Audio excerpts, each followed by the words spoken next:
Hey everyone, welcome to SF Garnish Music Production. My name is Justin Anchetta, and I'm here to talk to you guys today about drum mixes, tricks, and making the sticks hit. That's right, we're going to start talking about how really to start from the source, right? How hard are you hitting the drum? And MIDI drums, samples versus real drummer, and where AI is these days, right? It's like, how can we emulate that? But before I get into it, just want to share a little bit about our school. We have online and in-person classes year-round at our school, sf.garnishmusicproduction.com. And if you click on the top here, it goes through all of our different courses, our 360-hour academy, our producer program, 120 hours, and then our short courses, which is 18 to 36 hours. And we have a bunch of DJ classes, different DAWs, mixing and mastering, sound design, and we have a bunch of special workshops going on every month. It's a free meetup every Tuesday at Beer and Beats, and that's from 6 to 9 p.m. at our location in Oakland. You can also join us via online, via Zoom. Check it out on meetup.com. We're on there. So let's get into this, right? Here we are in Ableton. And what I have today is a track that has already been mixed, but I'm kind of going back into it, and I'm just going to kind of walk you guys through the process of MIDI drums versus real drummer and what we got out of this specific track. Okay. Personally, we ended up going with the real drummer. It just added a bunch of energy. Bo Askew is on the drums here, and he just hit the drums super hard and got the energy up. After he played, we ended up wanting to add, mandolin and banjo and a bunch of higher energy symphonic sounds just to bring that energy higher. I'm just going to go ahead and play you guys the track without the drums for a bit here, and then bring in the drums. Okay, this is unmixed. See like the moon shining in the dark, moving slowly through, making the heart feel light as feathers in a So, pretty soft song. star. Let's get to a larger part. It's It's got some shaker in there, some hand percussion, and then with the drums coming in,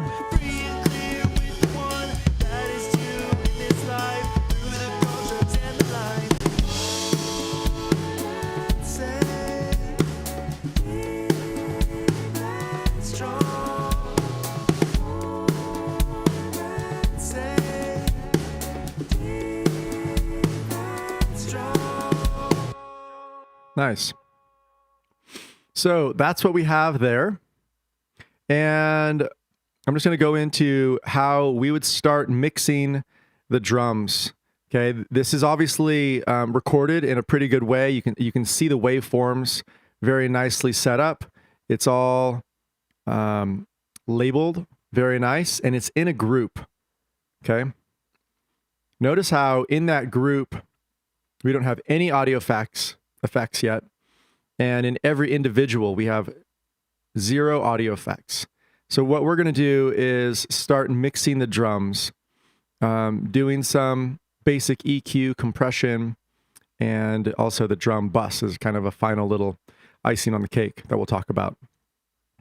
Now, we initially had drums that were all MIDI, and that's how we tracked the song, because we knew that we wanted large drum sounds. So let's go into that a little bit. Now notice how this is all muted right now.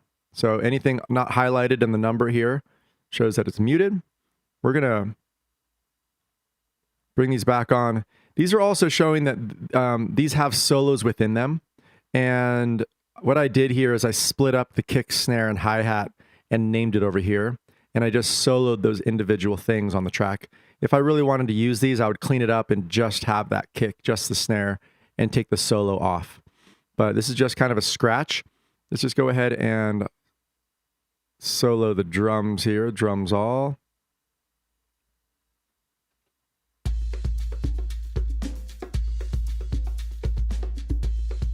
All right, so this is kind of like what we created MIDI-wise.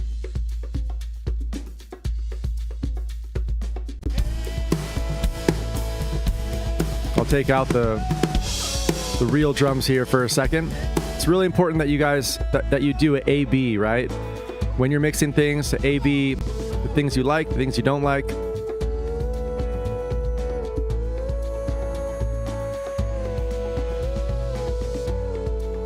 Right? So we have the general feel that we want here.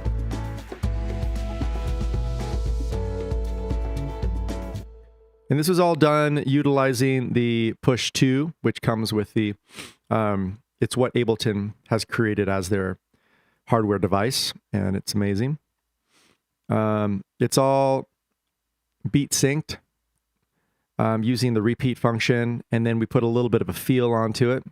I'm not going to go too much into feel, but that's a way that you can kind of quantize everything to 100% and then slowly bring it off of 100%.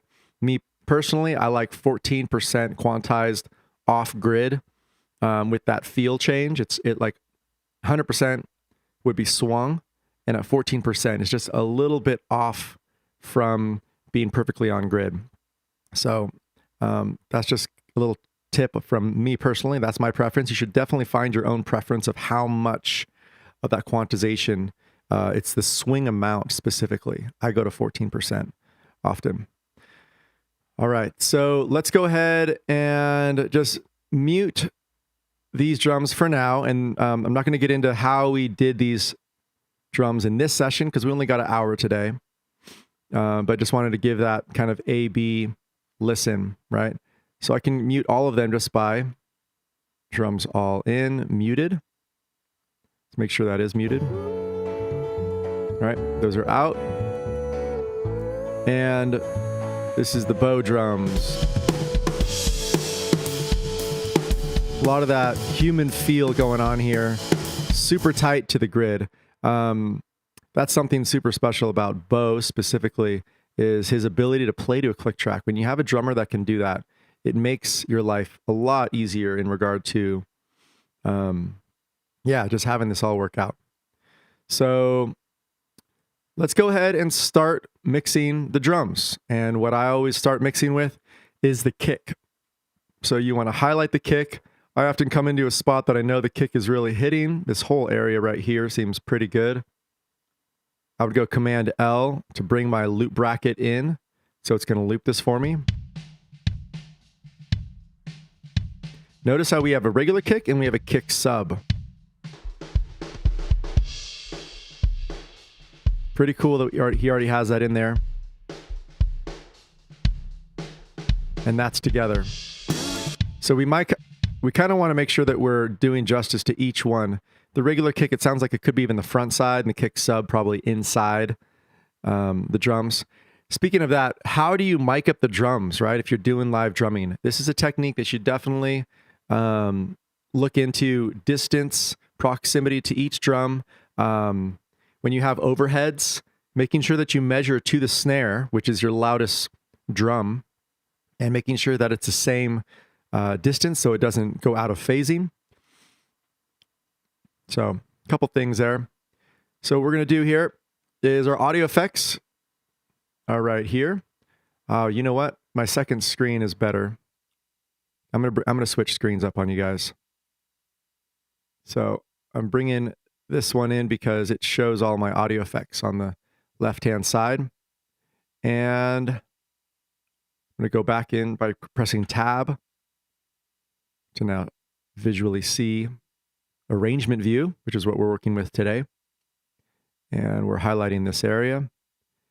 And we want to drop our effects into this bottom bracket here. Notice how if you're seeing this, you can't drop your effects right onto the waveform. You're going to have to click on the bottom right. And it says drop audio effects here. And I'll just start from bare bones here, which is putting an EQ. Okay, EQ 8 is what I like to use.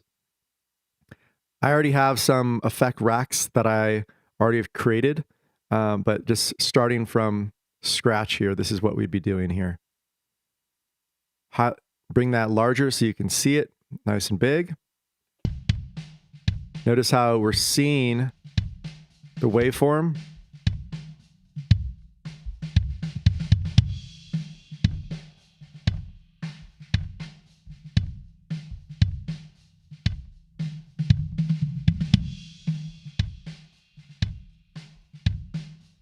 All right, we want to do probably an 8 cut roll off.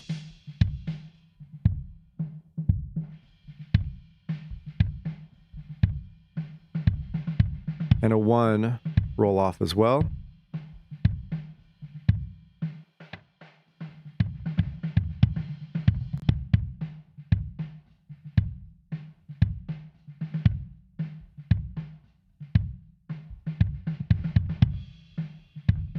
Okay, and we want to put a compressor on.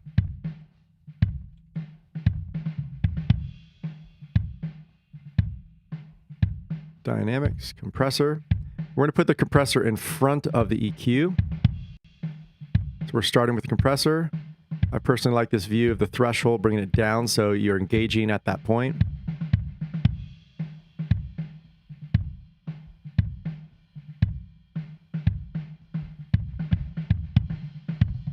There's a little bit of a clack sound.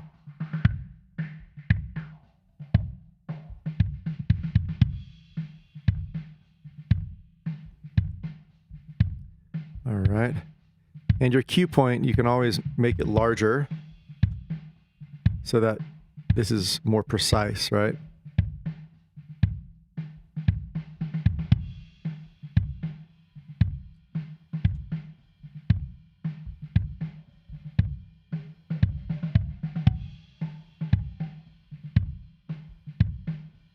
All right. So now that we have this on here, just going to go ahead and copy this general EQ down to our kick sub. Now we're listening to that.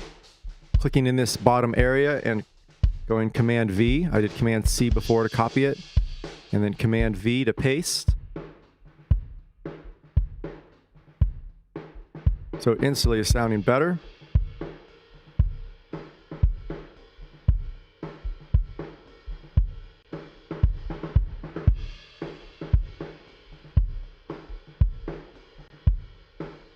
You can pretty much use the exact same one for each thing. This is just a simple way if you're starting from scratch in a mix.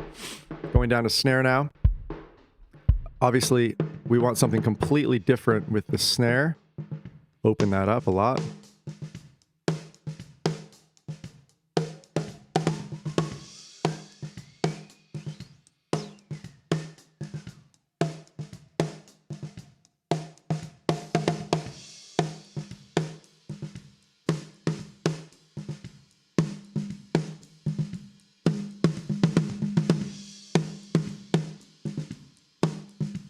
A little bit of a ring at that level. So notice we're on 2, so I'm going down to the 2 EQ here. I'm going to tighten the cue point to like a 5. Notice how that tightens up. A little bit too much. Let's go 4, 3. 3 is better. And I'm taking my gain down.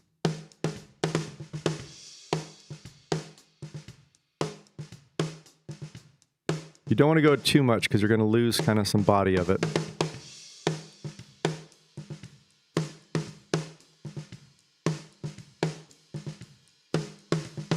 I like to change these to be specific frequency increases, right? The other one was a high shelf. This is just a peak EQ. So we're looking for sounds that are abrasive and then ducking them. Or if we like a certain sound, we can actually increase it at that point.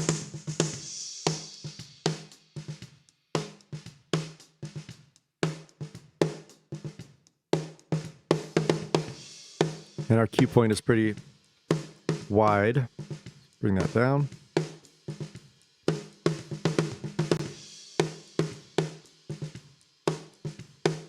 Going on to the next one, let's go ahead and copy where we are in this. Let's make sure.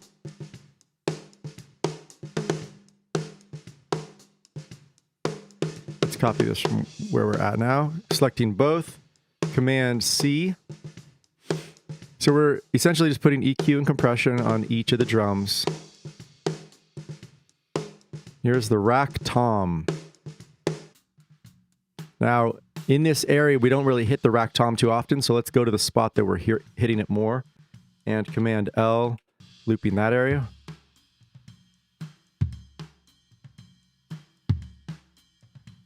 Even go more precise.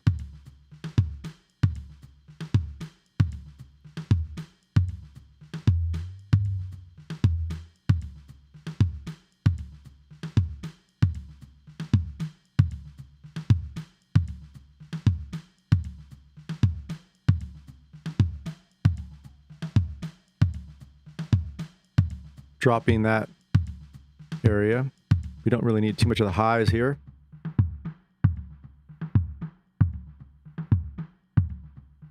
Now, the rack tom, this is a special one where you can just go, to bring out some of the lows, we could do an octaver, and this is my kind of generic way of doing it. There's also effects to this, but you can go Command D when you click on the track over here.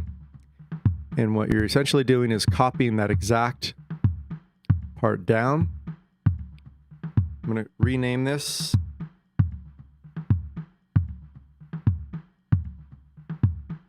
-12 rack tom. And essentially what I'm going to do, see how it's one waveform all the way through? We're going to click onto the waveform down here in the bottom right and drop the pitch by -12.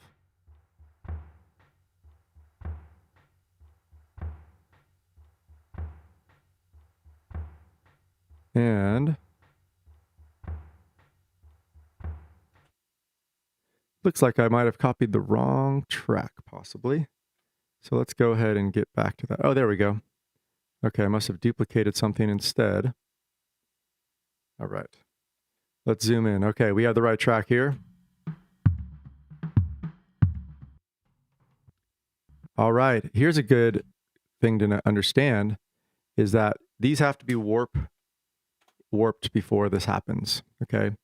And when we warp these, this will allow us to keep it to this grid, okay? Really important when we start doing pitch shift. Otherwise, it will kind of spread it out. All right. So -12 is engaged.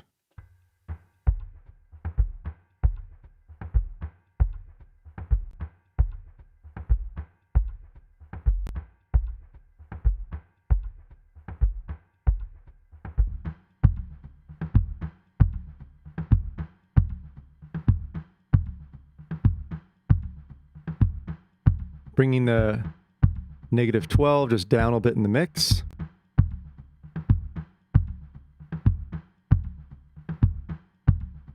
Now, something else that I'd probably want to do here, I'm going to press tab so we can see a different view right now. Notice how what's highlighted or soloed is visible right here with the blue. We're going into our different toms, rack toms we've created.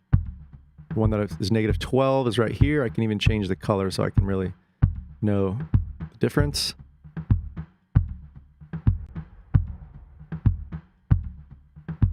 Putting some reverb on.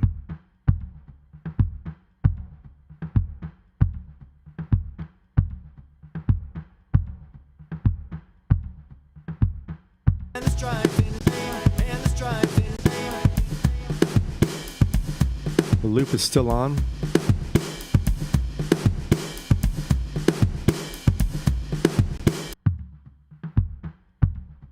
So I put the reverb on the octave one. I'm going to see if how that sounds on the regular tom. A little better.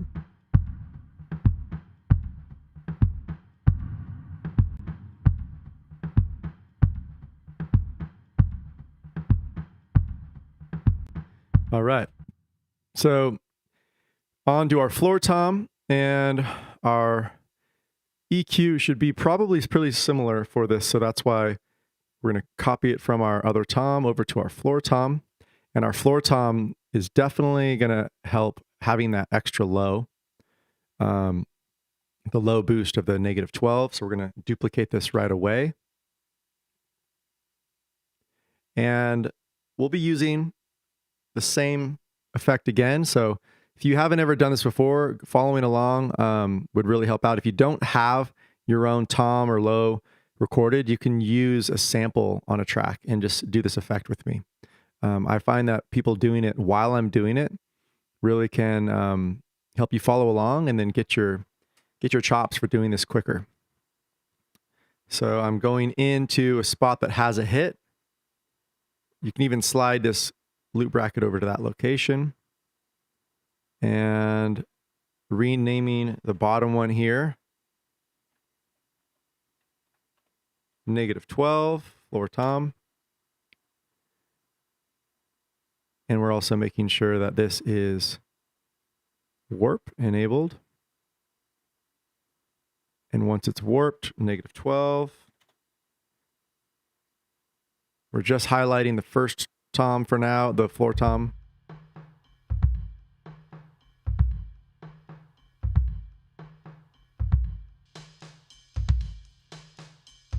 Listening clean.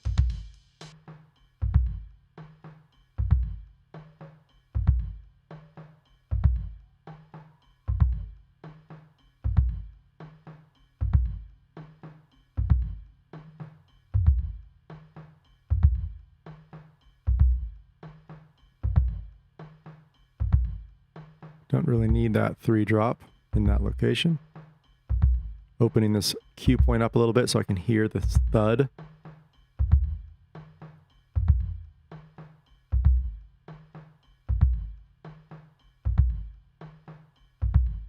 All right. So this is one that I want to copy over to our new EQ. Delete this one. And selecting the area and copying in, but Command V, using Command C and Command V in these locations, and listening to the negative.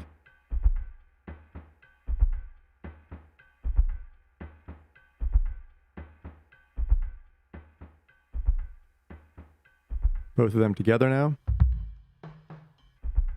Oops, I'm using Command to highlight both of them. Depends on how your preferences are set up.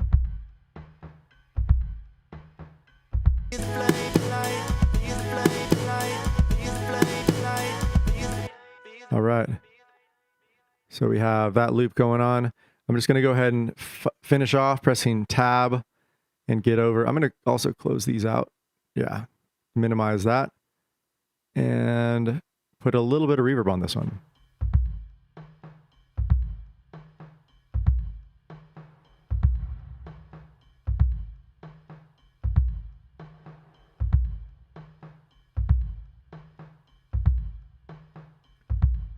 All right, so we have our floor.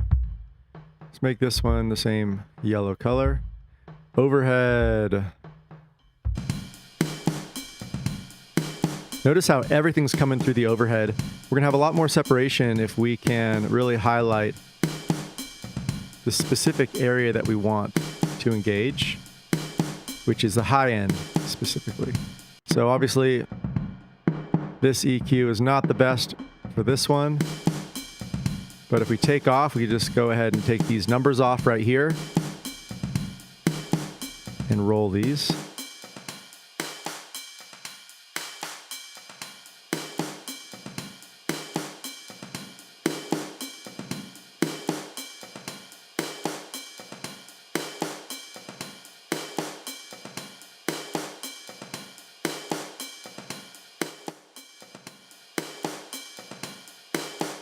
All right.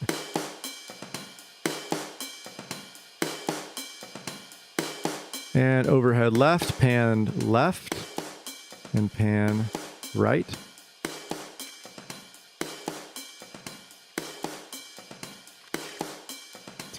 One of those moments where you realize that your headphones are switched around and you switch it back.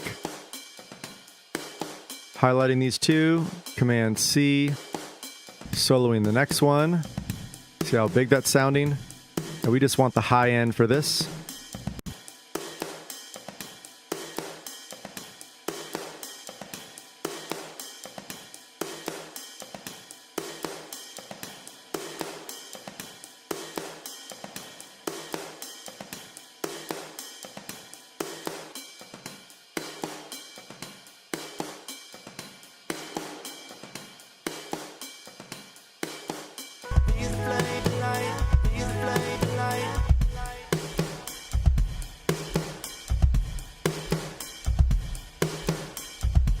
Kick sub down a little bit.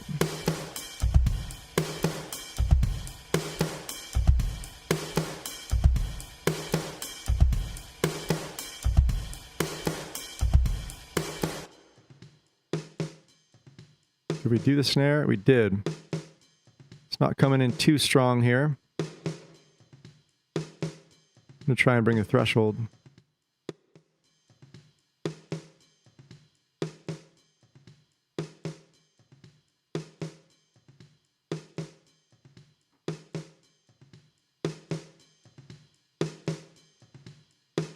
Tabbing back over so we can kind of see what we're dealing with here.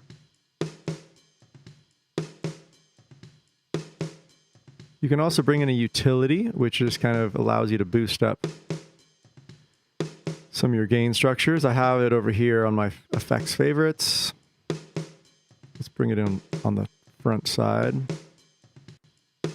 This is also something you can do.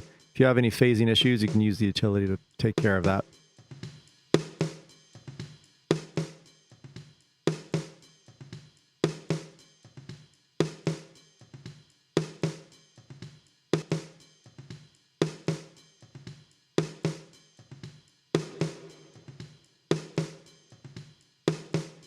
Putting some reverb on.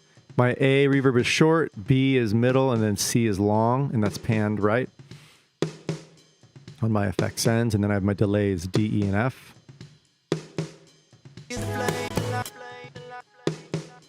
Okay, going back to our drums all.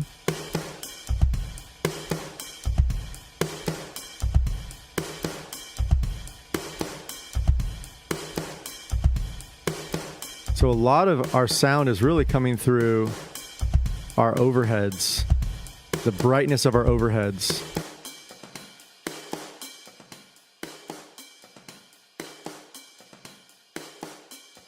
So we might even want to take this out even more.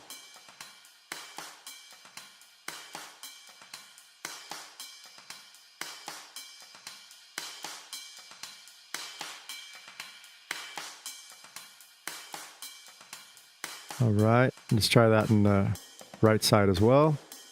Make sure you're looking at the right EQ.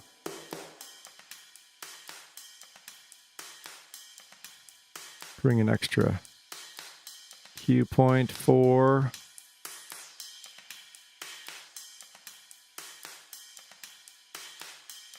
kind of like bringing that out on one side and the highs on the other.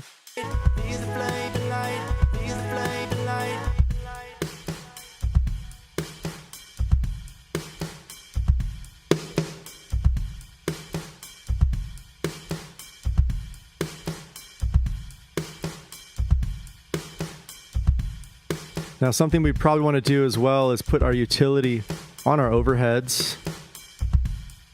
So if there's any phasing issue going on, we can take care of it. So what we probably want to do here is just A-B these two.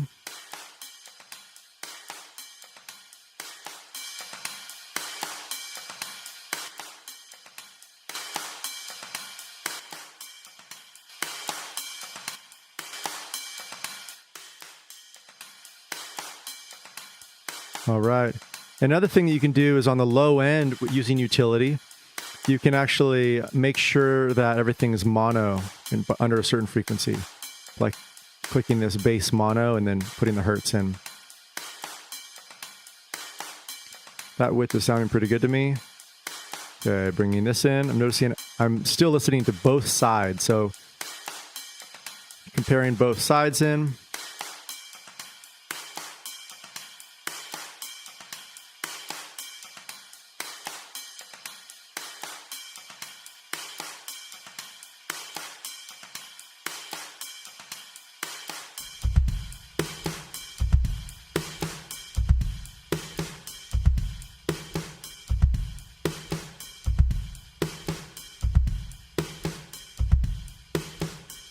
starting to back things off now, so it's not taking over too much.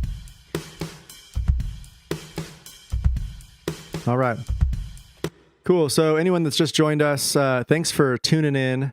I'm Justin with SF Garnish Music Production, and this is our West Coast Wednesdays. We're dealing with drums today, starting with the kick, going up through the snare, the toms, the overheads, the hi-hat if we had it. We don't have it in this track exactly.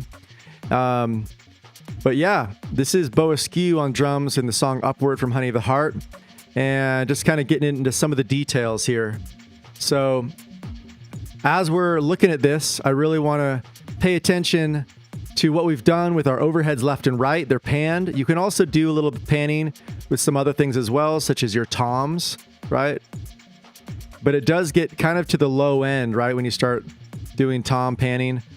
Snare, you can pan the snare a little bit. If you had a hi-hat, you want to pan that sometimes left or right, depending on if you're in drummer mode or audience mode of listening. And so let's get back into this again. So let's listen into where we're at. So we have our loop going on. Pressing tab over to see this loop. Now, one thing that we have not put on yet, take this loop off so you guys can hear more of this. Sounding pretty big at the moment.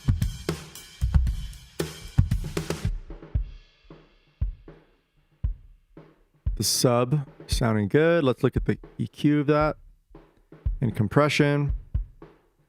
Now, I'm going to put a drum bus on the overall mix. And how we're looking at that is everything is grouped, right? All of these are grouped together. If you click on all the tracks and go Command G, create a group, the group is labeled capital, so you know that it is a group track. Anything that isn't capital are single tracks. This right here is an example of how this should be lowercase. Even just anything on it just tells me it's not a group track, such as that. So this is a group track. We have no effects at the current moment, but we come in here to our effects on the side. If this isn't being shown for you, click on this little area right here. It opens it up, right? And let's go in and find our drum bus. Now there's presets for your drum bus, but I just like to bring it in nice and clean, drop it in right over the track you want, the group, or you can drop it into this audio effects down here as long as you're highlighting on that already. And let's go ahead and do an A/B of listening with and without. So right away, it kind of brings it out.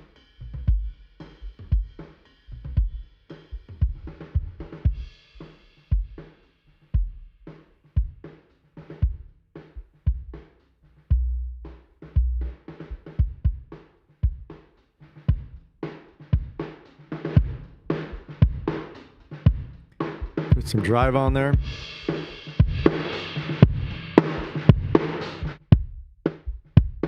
Sounds pretty paper thin with the transients gone.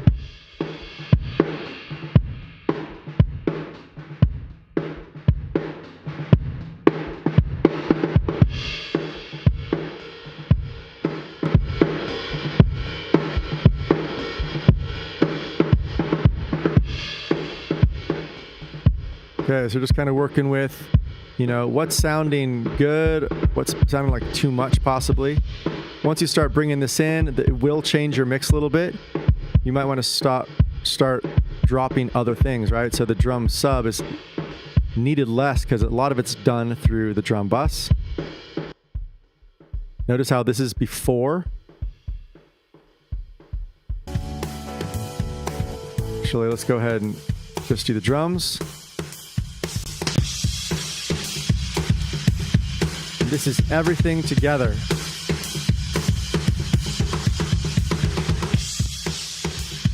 Compression's a little bit too much.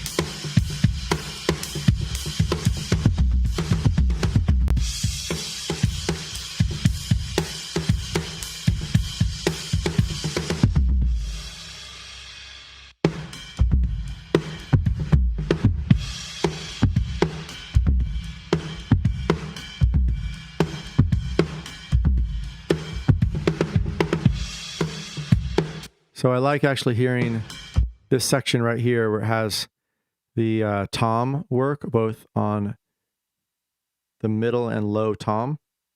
So I'm going to Command L, loop that area, and just kind of work on.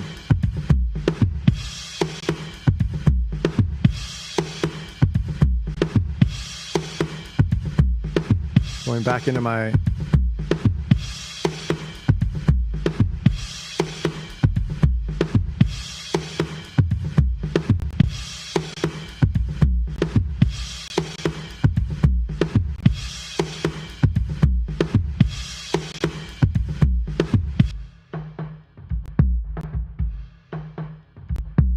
pretty loud right there.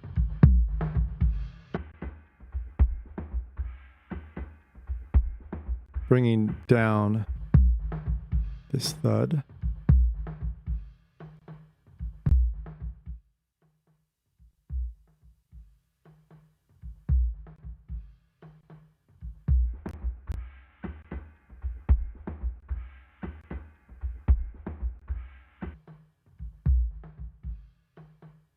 So this one's kind of, it was pretty loud, especially with our drum bus on.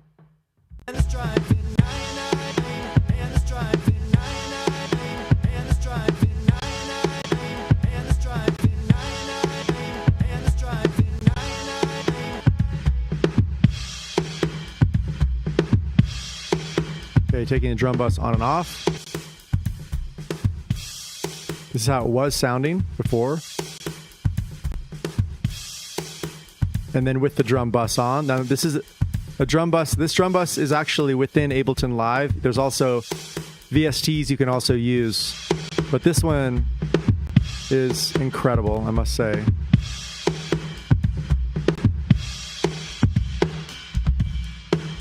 All right.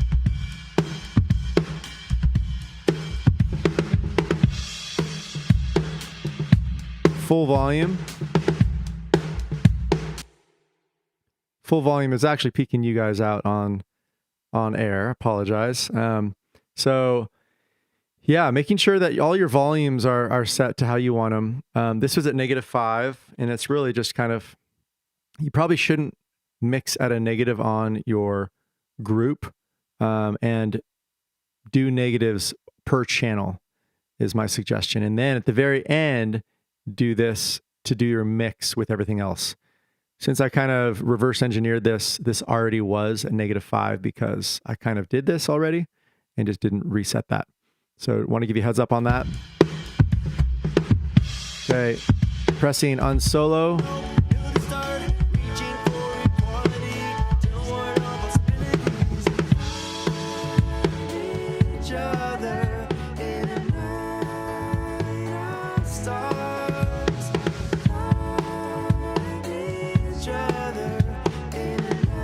Bringing negative more. I'm just going to do -10 here.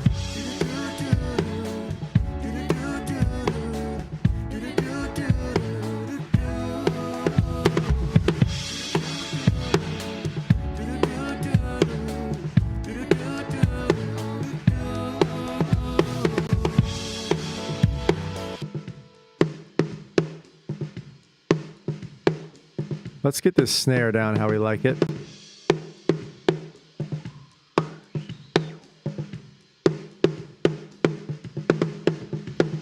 Adding an extra point here.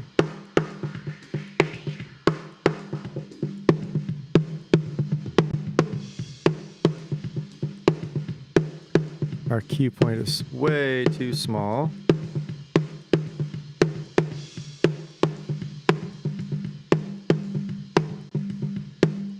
Hear that ring right there? That's on number 2.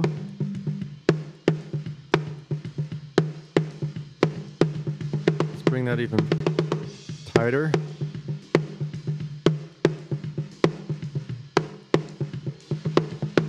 I do like the low deepness of this. Number 1 here, let's try this out. Restarting that.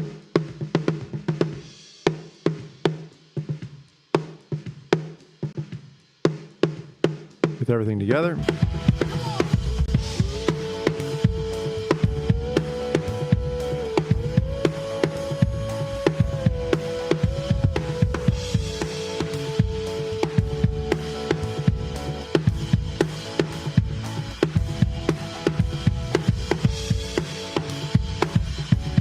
getting a lot of bleed over on the overheads of the snare. You can kind of hear this when I just highlight this. And a lot of the high end of the snare is coming through. I feel like if I just give a little bit more body here, it actually might help just because there's so much bleed.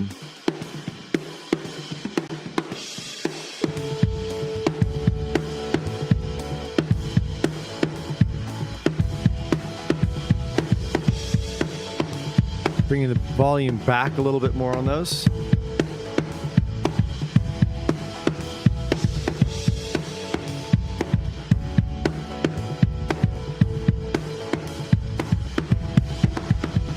I'm going to work on some of this phasing again,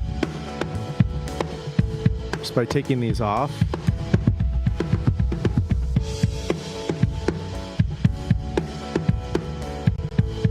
So sometimes that phasing was actually bringing out some of the high end.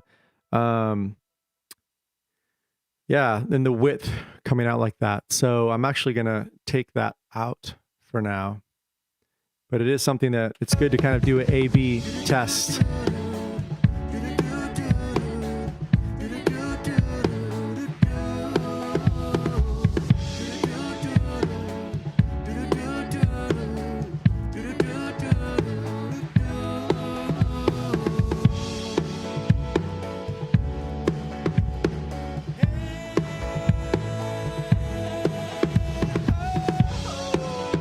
All right. So the drums are sounding much bigger. Just, I think the largest thing that, obviously we did the EQ and compression of each channel, but we also have this drum bus.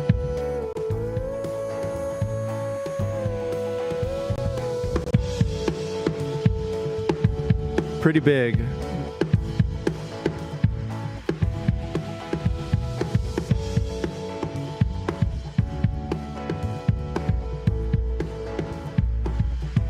You can also, when you get this boom going on, you can actually match the frequency of the song. So boo, that E, the key that we're in, we can actually have the low end kind of rumble on that on purpose or have it as a dissonance. Let's try this out.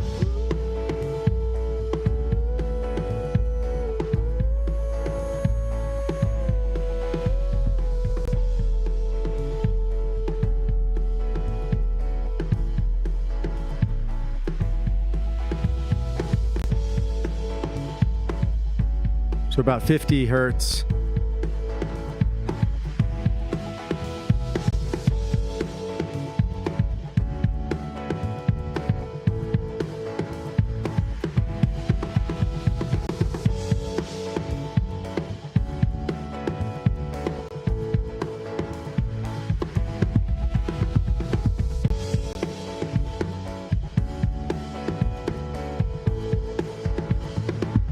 Bringing the volumes back a little bit in certain areas where they were loud.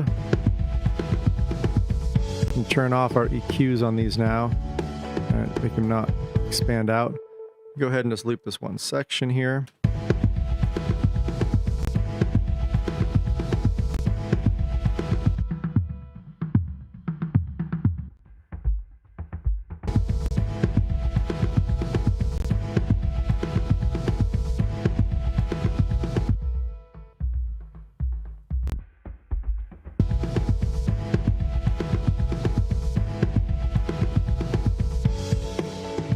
There we go. So matching volumes a little bit better.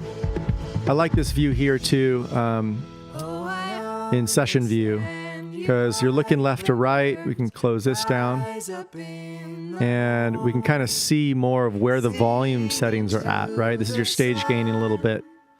So over here with our drums,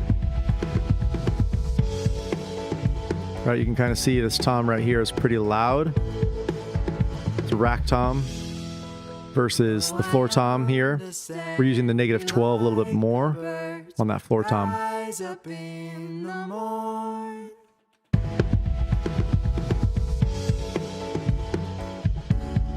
So you can see that there's some automations going on in the vocals over here.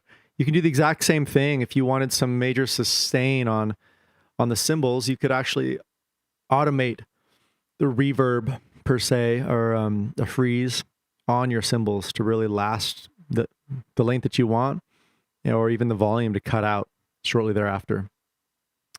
We're not going to get too in depth today because we just have about 10 more minutes. Just want to give you guys a heads up that every Wednesday, look down below right here, we have West Coast Wednesdays from 11 a.m. to 12 p.m. My name is Justin with SF Garnish, and today we're talking about drum mixes and some tricks on how to get it to really pop out. The drum bus we were just chatting about is super key. I put this on the Drums All main channel. You can also put it onto individual channels. You can put it onto like just your kick per se, if that's what you want to do. What I do like about the transients, the crunch and drive is that it really affects all of your drums, right? The boom frequency is really your kick, and your crunch is kind of your high end, and your transients is how much the crash cymbals extend out. So pretty awesome tool here. It looks really simple, but it's doing a considerable amount of things. So I'd really encourage you to check out the drum bus in Ableton Live 11. I believe it's actually in 10 as well. I could be mistaken around that. Yeah, I think it's 10 and 11. I think 10 is when it came out. So it's been out for a little while here. Yeah, we have a bunch of stuff going on. Next week, we're going to be talking about doing some DJing, right? So not only in Ableton, but also with your turntables. This is just a basic DDJ SB2 that we're going to be using. We're going to be talking about going into this program here, Algorithm, and DJ Pro, and mixing within the box of Spotify playlists for different events, and then also being able to bring in your synced Ableton sets, right? So just a couple things to consider while you guys are out there doing your thing. While we have beats going on one side, you can always sync in another pretty easily, right? The linking is up here, and you want to make sure that they're on the same network, right? So let's see, I'm on, can I drop this down for you guys? Yep, you guys can see I'm on Nesting. My Wi-Fi is on the Nesting network. If you're at a show, you probably want to do it, with your, bring a router out and link it from your own there. But once it's linked, you can see right away that it's playing where the 1 is up here, and it also says 1 is linked. If you have another 1 linked, it should say 2, right? So let's have some fun here with this linked feature with drums. Just a little bit. Notice that we're in a session that we were working on drums earlier, right? In arrangement view. But what we can do now is go into our view over here and look at what types of drums we've created, right? And it looks like we do have some here.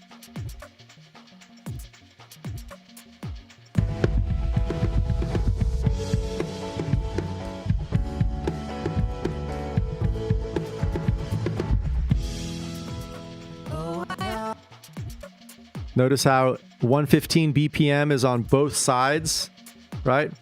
Not sure if you can see this one up here, but also 115 is up here on this side.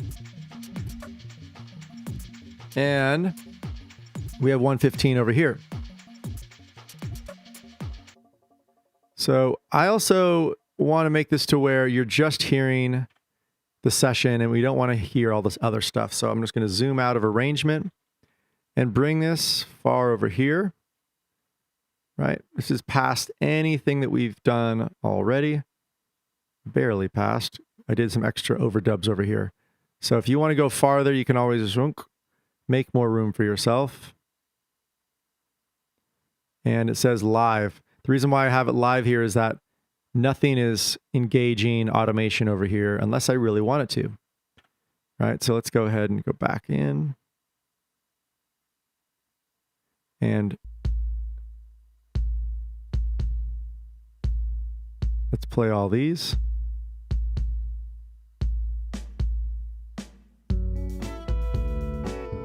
So these are all the different tracks we had initially.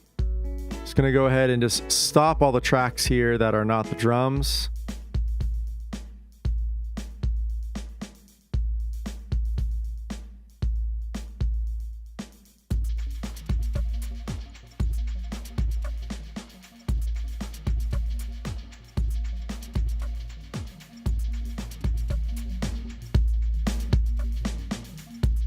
So notice right away we have our two computers playing simultaneously and beat syncing together, right? When I stop this one, right, we're still playing it over here on the main computer, the Mac Mini. Okay, if you ever stop the full, right, it still has this coming across here because it's allowing it to beat sync in. So let's just go ahead and analyze just a little bit more of these drums, which is here.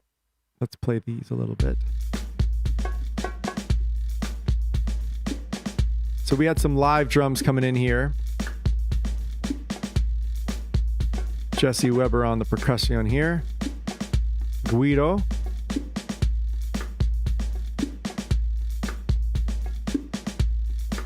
Now notice how 2-grid this is. So what I'm going to do is highlight these.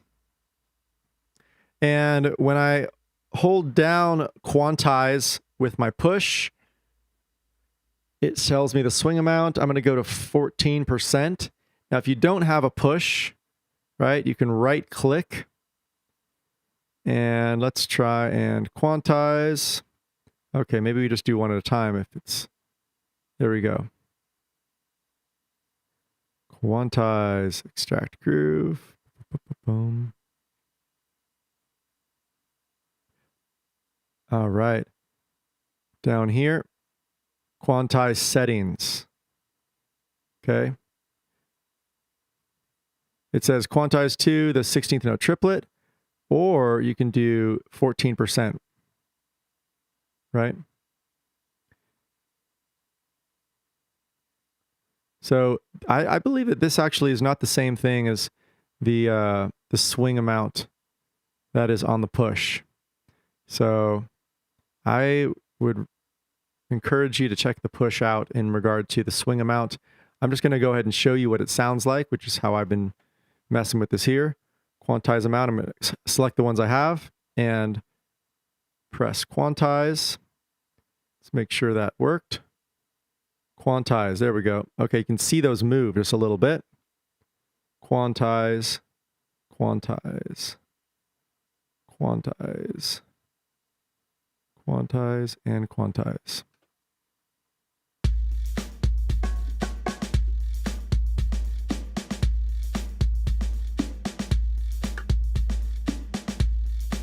So a little bit more swing, just a tad bit, brings it off grid.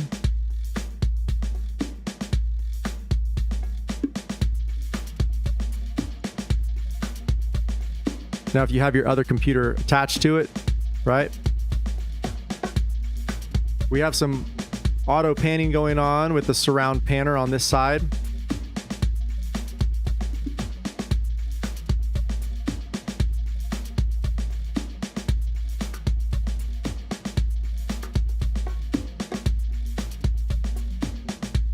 Right? So let's just go ahead and get into one of these. I'm going to go ahead and create a new scene. Let's make sure you're seeing my, there we go. Insert scene. Okay, or Command I does this. So we have it nice and clean here. And we've separated all these out with these very specific drums.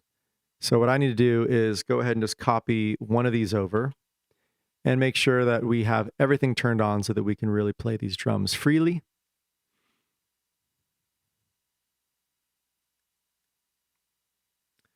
So this right here is all demo. All right. So in this all demo, I'm going to bring up my volume. We're just going to do a little bit of MIDI sequencing here. Take off the solo. So now we have everything there.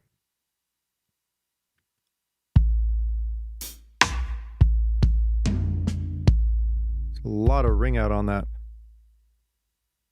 Sustain.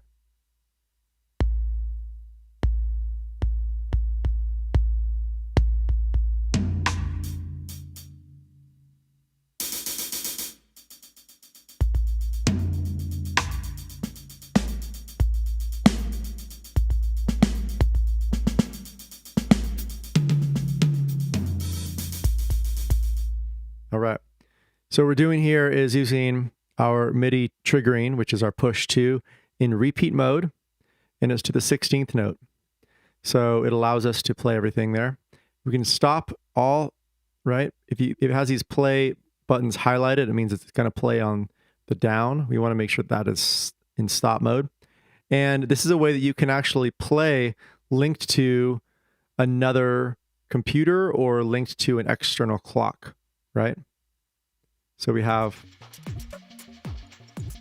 our beat right there.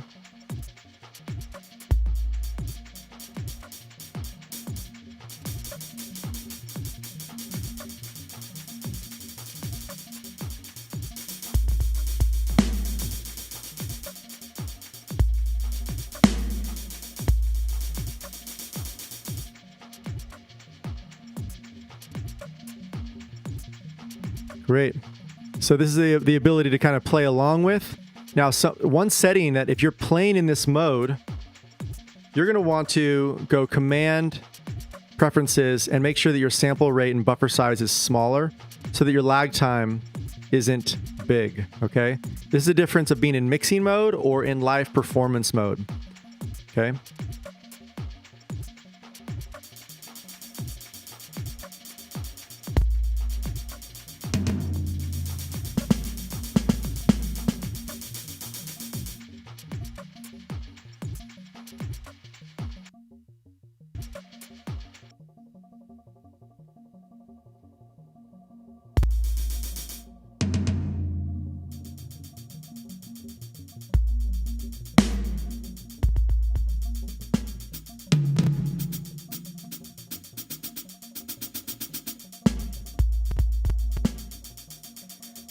In this mode, you're going to want to really make sure as well that you have enough CPU usage for everything that you're creating.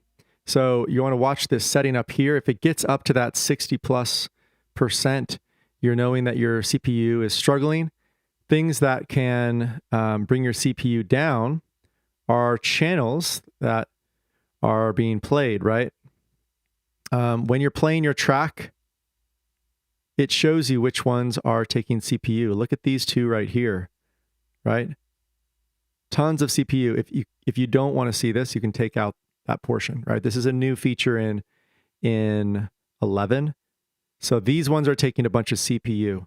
So if I want to take those and not have that happen, I can freeze these tracks, okay? So really important, if you're doing a live show, is to freeze tracks that are already complete and done so that they're not taking up CPU usage. A lot of the time, it could be an external plugin. It could be, you know, just these violin symphonic sounds that are just always engaging CPU usage.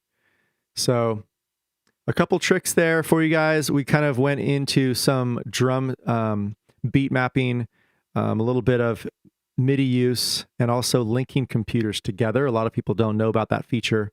It's super helpful if you have hardware that has a clock that can follow the BPM of Ableton. I use the VoiceLive TC Helicon that has a USB in out that you can send the clock from Ableton into my VoiceLive. So my live looper, all of my delays can be beat synced instantly, and I don't have to tap tempo. It's a little bit easier to loop with a click track in the ear of the drummer, etc. So once again, today we were focusing on drums and mixes. We were mostly working on the live drums and kind of went through a little bit of miking, but mostly in mixing production, how to put the nice EQ, some reverb, panning. We didn't work on delay too much, but there are some small delays you can do.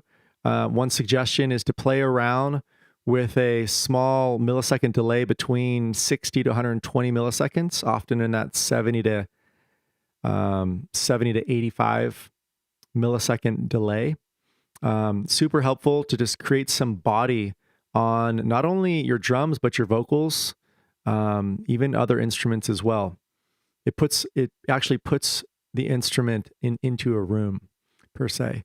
It's like that slap back off of a wall. You don't want it to be too much in there. 20% feedback. Put it up to 100%, dry wet for a while to kind of see what you're listening to.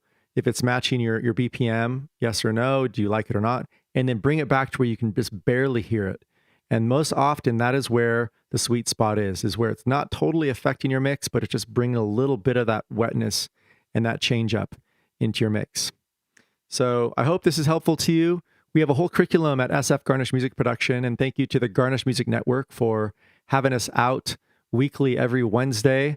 We have 8 locations worldwide, so if you're not in the Bay Area, check out our other spots: Nashville, Florida, New York, Tokyo, the UK, Germany. Quite a bit of spots. If you're in our Academy program, you're actually able to go to other locations and take classes for free, sitting in, retaking courses for free, etc. Super helpful to a lot of people. And I think we're the only school in the world that is doing this in the electronic music production realm. It's a trade school that instead of having to go through an intensive 4 years somewhere, you can go through our program within about a year and a half, or even less if you're really dedicated, and get the experience to go work at a studio, mix and master your own music and other people's. And we'll help you also set up your own studio space. So people that are in person can check out soulgraffiti.info, which is our studio where we're teaching from. It's based in North Oakland, a full audio video studio that you also have access to when you are part of our program. And we have a list of a bunch of amazing teachers at sf.garnish music production. Thanks again to the Garnish Music Network. My name is Justin Anchetta, and I'm here every Wednesday from 11 a.m. to 12 p.m. I'll talk to you really soon. Take care.